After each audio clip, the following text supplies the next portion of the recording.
या ठिकाणी आपल्या पूर्व विधानसभेतील नेहरूनगर आणि टिळक सेल कॉलनी आणि विशेष करून हे करत असताना मुंबईतील सर्व 56 वाढावं यांचा जो प्रलंबित ओसीचा विषय होता आणि या संदर्भामध्ये म्हाडाने गेल्या 3 महिन्यापूर्वी अभययोजना या ठिकाणी लागू केली होती ॲम्युनिटी स्कीम या ओसीसाठी आणि त्यासाठीची आजची बैठक होती।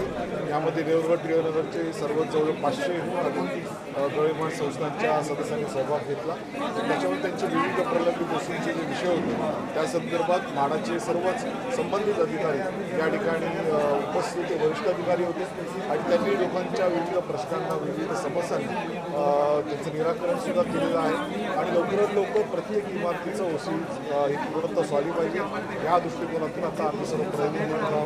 आणि जो शब्द आम्ही लोकांना दिला होता की कुठल्याही परिस्थितीमध्ये प्रलंबित ओसीचा विषय हा आपण मार्गी लावणार आणि त्या दृष्टीने पहिलं पाऊल या ठिकाणी आपण टाकलं।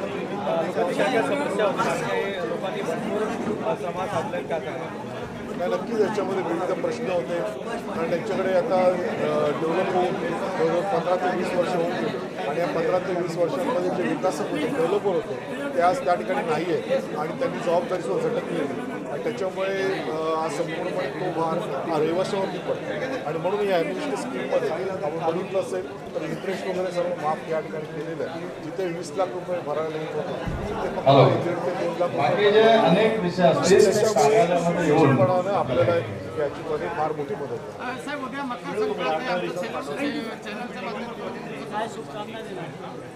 नक्कीच सर्वच रहिवाशांना नागरिकांना मनापासून शुभेच्छा देतो। मकर संक्रांतीच्या काय आहे ते कशा त्याचे 2-3 टप्पे आहेत ते आम्ही लोकांना समजवण्यासाठी आणि त्यांच्या ज्या काही शंका आहेत त्यासाठी इथे आलो होतो। तर लोकांना आम्ही व्यवस्थित ती योजना समजावली, त्यांच्या काही शंका होत्या त्याचंही निराकरण आमच्यातर्फे करण्यात आलं। काय सांगणार आहे कारण काही भरपूर प्रोजेक्ट आहेत ते रखलेले आहेत, लोकांचे जे म्हणणं आहे की बिल्डर प्रोजेक्ट घेतात आणि गायब होतात, काय सांगतात?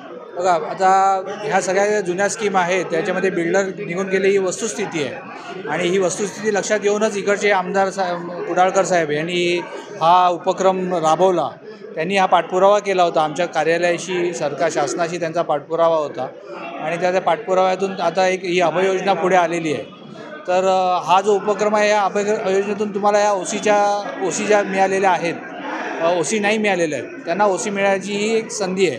त्याच्यामुळे म्हणजे बरेच गोष्टी सॉल्व होणार आहेत, म्हणजे मेनली म्हणजे तुम्हाला जे वॉटर चार्जेस ॲडिशनल भरावे लागतात ते तुमच्या ॲक्च्युअल जी मालकी आहे जागेची त्याच्याबद्दलचे सेल डीड लीज डीड ह्या सगळ्या गोष्टी करायला तुम्हाला त्यामध्ये उपयोग होणार आहे। तर ह्याचा सगळ्यांनी फायदा घ्यावा एवढीच आम्ही सगळ्यांना विनंती करू आणि आमदार साहेबांना त्याच्याबद्दल खूप खूप धन्यवाद। त्यांनी ही स्कीम लोकांसाठी आणली आहे तर त्याच्यामुळे लोकसुद्धा त्याला भरभरून प्रतिसाद देतील मला अपेक्षा आहे।